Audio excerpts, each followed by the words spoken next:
evening. This is Call My Bluff with the George Sanders of the panel game, Frank Muir.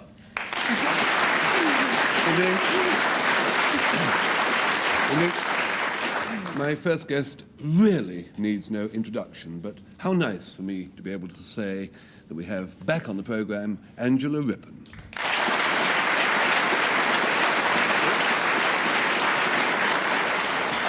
And my number two is an old colleague from radio days, and here, but without Archie Andrews, is Peter Bluff.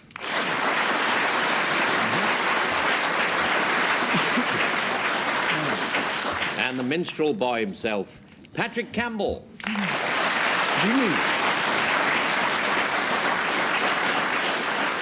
And my first guest has been a dear little bird for years and years and years. One of the liver birds, Neris Hughes.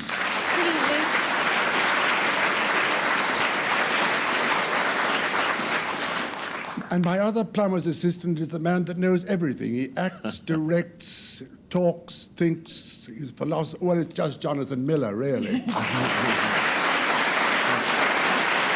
hard part of the game. Now, as you know, the ritual begins with me doing that, and I get a word, and it's Malaga tune on this occasion. Frank Muir and his team will define this word three different ways. Two of those definitions are false. One is true. That's the one that the other team tries to find. So what about this word, Frank?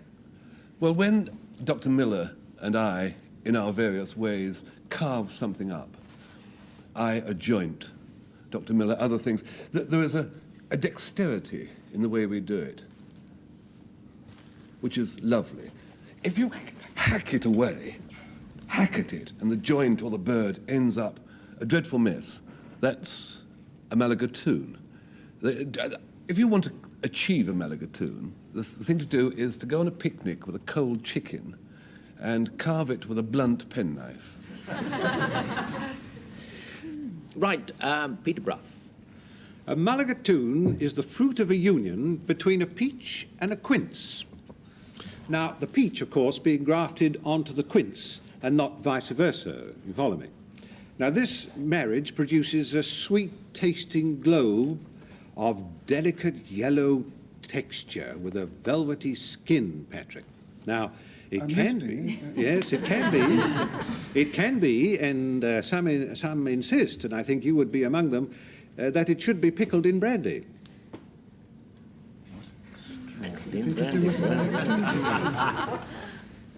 Now it's Angela Rippon, yes. A malagatoon is someone really best to be avoided if you should ever happen to take a stroll in Burma.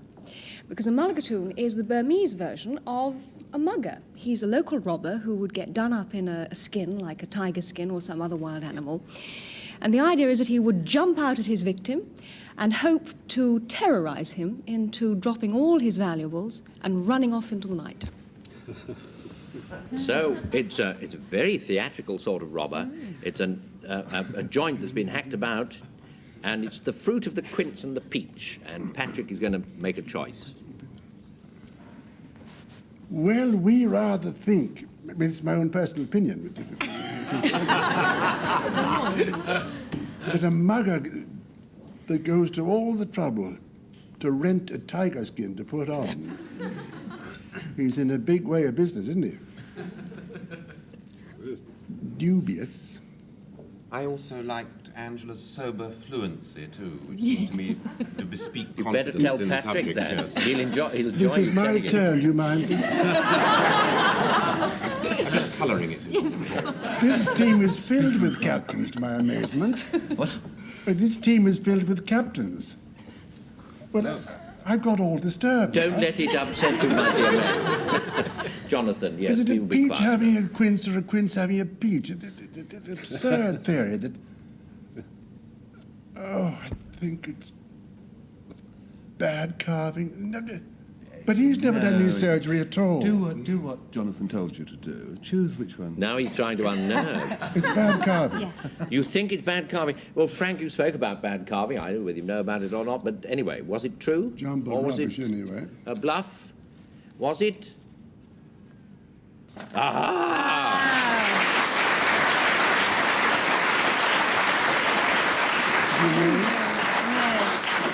Jonathan Miller will get beaten about the head after this, I'll tell you for nothing. Now, who gave the true definition of that word, Mulligatoon? Oh, pension. Yes, indeed, absolutely, there it is. We should have known that. You might indeed have known that a mulligatoon is the product of a quince and a thing, a peach. Lata is the next one, but I dare say it's pronounced many a different way. Patrick. It's pronounced hlata. Aha. Welsh. It's a lively dance. Danced by the Incas of Peru. That's why it's called a hlata. Not Welsh, not Pontypridd, but it's kind of Inca work. A dance not of a kind of particular exuberance or happiness, not a war dance, but it's a kind of useful dance, because if you've got a load of cut wheat on the floor, this is the time for the hlata to break out, because the pounding of the feet, Oh, yeah. you get a loaf of bread pretty well instantaneously. 17 pence? That's what it is. You're So chuffing. now Jonathan Miller has a go. Well, it's certainly an outbreak of some sort, but it's more pathological than that, really. If you ever visit Indonesia or Java, you will sometimes see an outbreak of lata, which is, in fact, an outbreak of hysterical behavior involving rather complex involuntary movements. So it's a species, really, of Sumatran hysteria, really, and very serious and very unpleasant for those who witness it and, indeed, those who see it. We get a bit of that. We get a bit of that here from time to time. Neris, your go. Yes, well, this is pronounced la ta, like that. And it's a sort of whitish honey, really, is the best way to describe it. And, All honey is whitish. oh, no, you can get a pretty deep Welsh yellow one. True. Yes. All right, Frank? Yes, expunge my this remark one, from the record. Please. yes, well, this one is a whitish, sweetish substance, and it's found usually on eucalyptus trees in Australia, secreted by a caterpillar. And for ages and ages now, the Aborigines have sort of dried it out and let it go all sticky and gooey, and used it for sweetening whatever they want to drink. Right. Right, sort of kind of caterpillar honey. It's Javanese or thereabouts hysteria, and it's a very lively Inca dance. Frank is what it is. So choose, you will. We're in agreement, but not quite. On the same word. Never mind. I'm Am sorry. I working you with my foot? I've just put INCA here. If an Inca was canonized, he'd be a stinker, wouldn't he? Inca dance, Sumatran hysteria. And right out of the blue, nothing to do with Lata, Incas or anything, we get honey. So I think it's the odd man out. I think it's honey. Neris. How wrong yeah, am she I? said that. True or bluff, Neris? Tell us. Oh, wicked face. Yeah.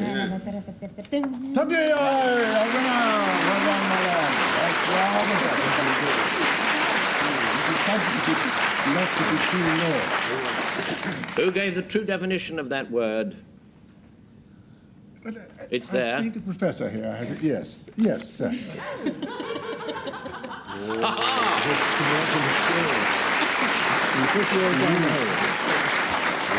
Nice bit of acting there. It's Javanese hysteria. Javanese hysteria.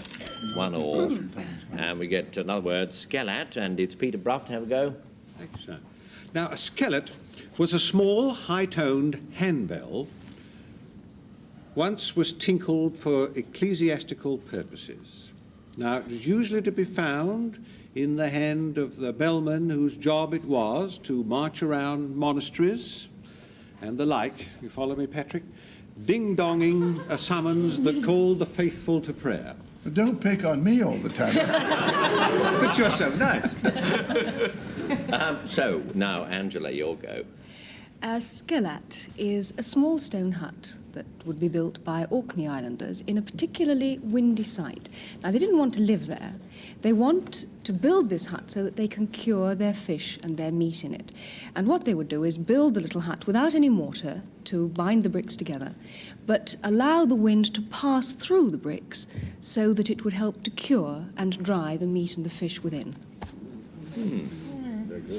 Frank Muir has a turn. A skeleton is pretty. A skeleton. It's a blue roofing slate, which is found in quarries near Bridlington. Well, excuse the name dropping. And they had to, when they were restoring York Minster, they had to reopen this particular blue slate quarry in order to get the right sort of blue slate therefrom. Skellet, it's a terribly well-known word, near Bridlington. So it's a sort of ecclesiastical handbell rung in monasteries. It's an Orkney stone hut, and it's slate from, yes, Bridlington. Jonathan. Well, I think that the ecclesiastical handbell just simply sounds like something which is plucked out of the air anyway, and also the blue roofing slate sounds too specifically related to Bridlington and for no reason whatever.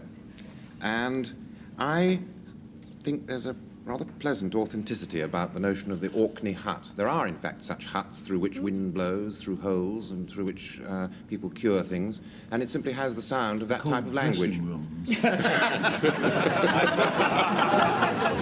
So you're picking that, Jonathan. I'm picking the Orkney hut. I mean, I don't know how you feel about it. No, it's too late for him to bother really to feel about it. About it. Oh, I see. No, not now. You nearly plumped. But anyway, you're having plumped. Angela, true or bluff? It's a bluff, isn't it?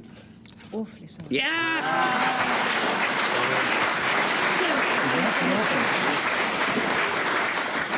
You didn't think she could tease, but she can. Now, who gave the true definition?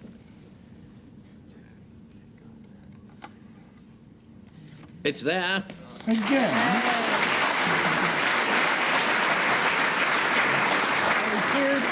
Handbell heard all the time in monasteries. Now you have that word, werble, I suppose it's called. Jonathan Miller defines it. Well, if you're a horse, I suppose werbles is what you fear more than anything else, really. It's a large sore which appears under the saddle due to the repeated pressure of a rider on the saddle, and it can drive a horse berserk, and it can indeed even induce lata in the horse. Yeah, Javanese horse, of course. Yeah, who comes next? Yes, Neris. Well, werble, Frank, is a very old word, actually. Oh. You may not have heard of it, but werble is an old word for, well, thieves used to call each other werbles if they told on each other. You know, like Kojak would say, if they grassed, man, or, I'm not very good with the American accent, or to sing like a canary, or that sort of thing. And the tradition today in Westminster School is still to call a sneak a Willy Warbler. Ooh, Yes. didn't go there. Now, Patrick has a go. Warble, of course, is a verb. You can say to warble. But to warble means to rotate, pardon. Rotate 360 degrees. You go round and round, you whirl round and round if you're warbling. Now you can have a whirlwind that warbles. You can have 2 or 3 or many more Scotsmen warbling, doing Highland flings. You can even find a warble in the bath, because the way that the water leaves the bath is warbling. Yes. Dervish. You forgot dervish. The warbling dervish. I forgot nothing.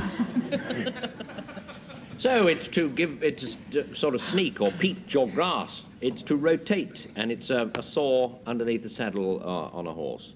So, Peter, your go. So, well, nearest. Thieves, Kojak. Who loves you, baby? Jonathan and his horse. And Patrick It's that mischievous Irish twinkle that gets me. Yes, I think I must go for Patrick.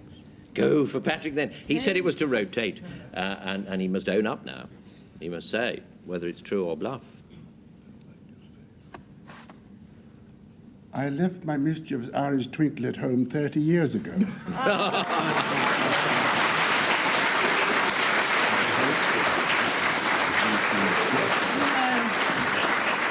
I'm afraid you've doused that Irish twinkle for good there. I'm sorry.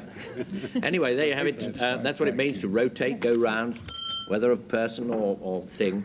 And the next word is barwood, and Angela will define it.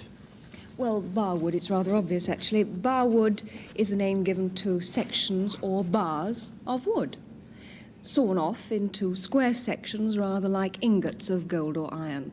Probably the best known barwood is a redwood that comes from the Gabon area of Western Africa. And it's used for ramrods and, as any musician will tell you, for making bows for violins. Gosh. Yep. Well, Frank, it's your turn. Barwood is an old military term used in India for extra pay given to Indian regiments when they're on a campaign. The Indian regiments at the Battle of Plessis would have copped a barwood with the luck. And it was named after Sir Camden Barwood. Presumably, he was a paymaster, presumably because he was the first one to screw the money out of the authorities. Peter Bluff. Barwood, one of the nicest words we have tonight. An item of American agricultural machinery was first used by the Mormons in Utah. Johnny Miller told me that. It consists of a large spiked roller which was towed or pushed by hordes of the faithful. Yes, yes. Well, so am I. This spike roller, it's a spike roller. Oh, yeah, spike roller, towed by the faithful. It's a bar of timber. Oh, a holy roller. Pushed, sorry. Not pulled, pushed by the faithful. And it's extra pay for Indian soldiers or thereabouts. Neris. What do you think, team? Well, She's I not don't even know. listening. I don't know if I'll ever believe the news again. She's so convincing about absolutely everything. I mean, honestly, you're so sincere, Angela. Sincere. What? Oh, come. Oh, yes, sorry. Well, I think I've got that an it honest is... face, ma'am. Yes, you have, but somehow you come out dishonest, Frank. I don't know what it is. I think that it's Peter again. You mean you don't want to go, you don't want to dispose of the two, you don't really, I mean, you... No, I I can see disposed of them. you've spent enough time doing it. Peter, you did say it was a spiked roller. Pushed, not pulled. Yes, that's correct. By the faith. True or bluff? Must be pushed. Must be. But I'm afraid that you... Oh, goodness. Sorry. Neither push nor pulled, but then now we need to know who gave the true definition. There is a true definition. Here it comes. 1, 2, 3, go. And yeah. Sincere. No, you were sincere.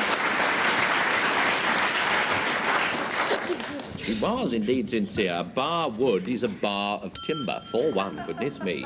Now here's an interesting word. Watu. Yeah, well, you know, I don't know how they say it. Neris Hughes. Well, a wutu is a little tiny, drab little bird. It's got grey plumage and it's a pathetic little thing, really, and it flutters around in South Africa eating fruit flies. Yes, it's really quite a sad little bit of the game, this.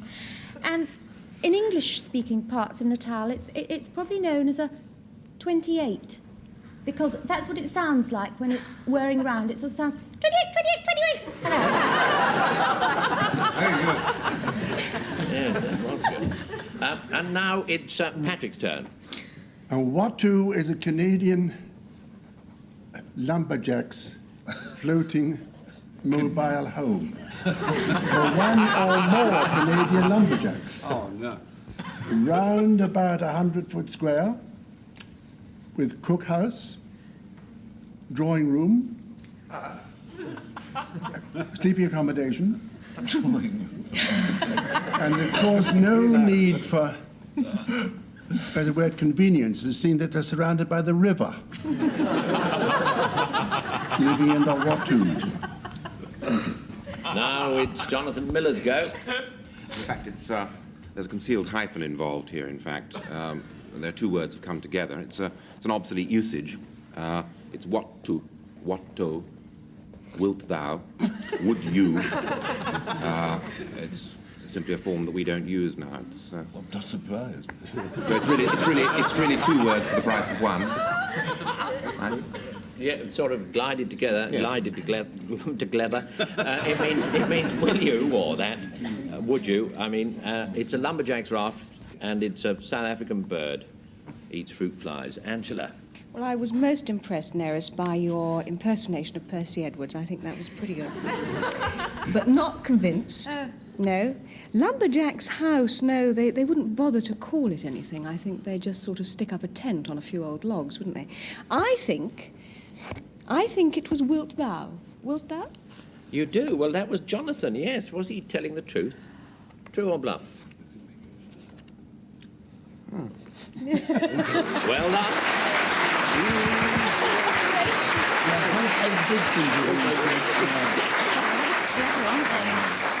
It really mean, would-thou.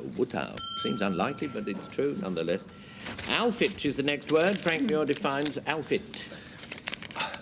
You go in the morning to say good morning to your horse, eh? And instead of it being jaunty and whinnying, it's sort of hanging its head in a disconsolate fashion over its loose box. A very glum horse. Why? It's off its food. So what do? What do? You give it an Alfit. Now bear with me. You give it an Alfit, which is a kind of pick-me-up appetizer for an horse.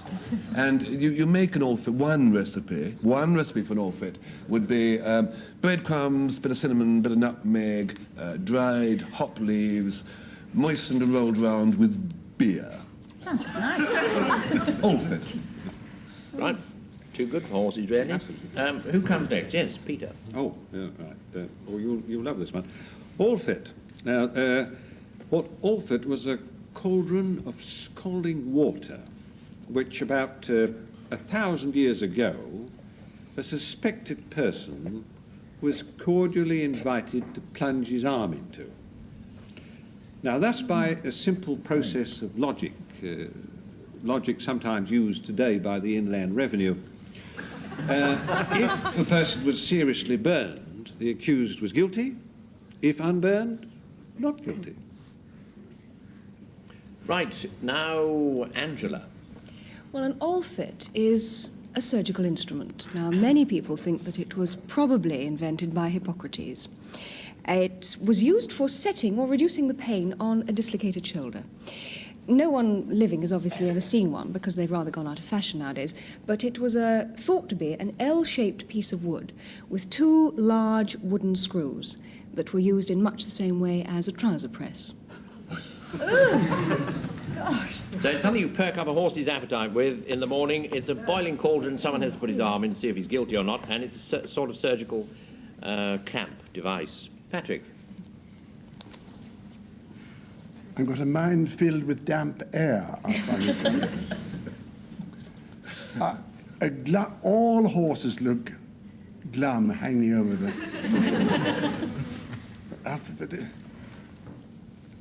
Plunging your arm into boiling water and with your It's a painful one, this, isn't it? agony.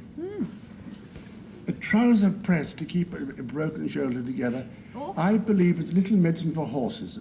It's about time we got one right, so let's see it, lad. Well, now, it was Frank who told you all that stuff about the horse. True or bluff? Oh, that's it! He looks very excited.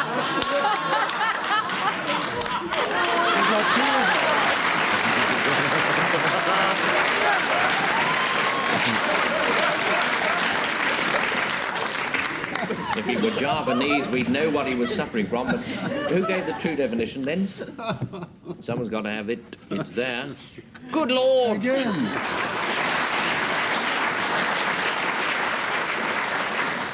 Cauldron of boiling water for the purposes Peter Bluff described. 6-1. 6-1. Trail baston is the next word, and Patrick Campbell defines it. A trail baston, it's a kind of a combination of French and English, but it's a kind of rebellious grape.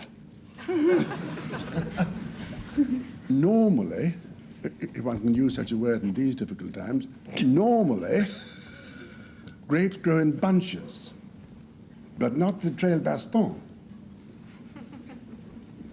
Bunches of these grapes, they grow much more like melons, long cylindrical grapes. I mean, not cylindrical. I mean, the bunches are cylindrical, like melons, but the trouble with the trail baston is the grapes inside, they don't get the sun, and they don't ripen. They wouldn't, would they? Some of them do from time to time, but not always. Now it's Jonathan Miller's go, and if we fairly buck up, we might get another word in. Don't know whether you want one, but... Not a lot. On those rare occasions when you're trying to straighten out the grinding wheel of a mill, you employ a trail baston in order to align yourself down the axle. And then you slip the axle out over the trail baston, and the thing then grinds evenly by having been aligned correctly. I mean, if that's what you want. Wait a second. Now, Neris, you tell us. Well, a trail baston. You've got to pronounce it like that. It was an evil doer, a baddie, actually. In the 13th century, when Edward I is away fighting his wars, they go pillaging and fighting and stirring up trouble. An absolute baddie, a bit like football fans now, really. So it's a hooligan from those days. It's a very odd sort of grapevine, and it's advice for getting mill wheels on straight or thereabouts. Frank? Why would you want to align a mill wheel? Well, you might. Rebellious grape, I think, is a tasteful load of rubbish. I'm sure one would have trail baston. No, I don't think so. The Neris was interesting. Am I? Always.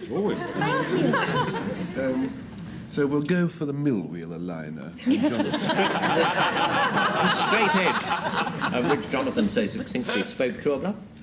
I'll keep your trail baston Well done, Doctor. What on earth would you want to keep it straight for crying out loud? Who gave the true definition? Fascinating little there. Now, a trail baston is a 13th century, I think she said, hooligan, and that's true. So you were all so deliciously slow that we can't get another word in. So I have to draw stumps now. Score standing 2-6. Frank Muir's team has won.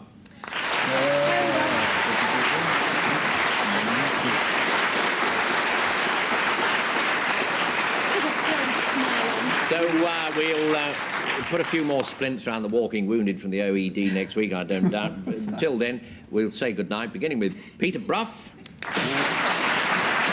Jonathan Miller, Angela Rippon, Neris Hughes, Night. Frank Muir, Good night. Patrick Campbell, good night, and goodbye. Another quiz classic next on BBC4 Famous Names Face the Music.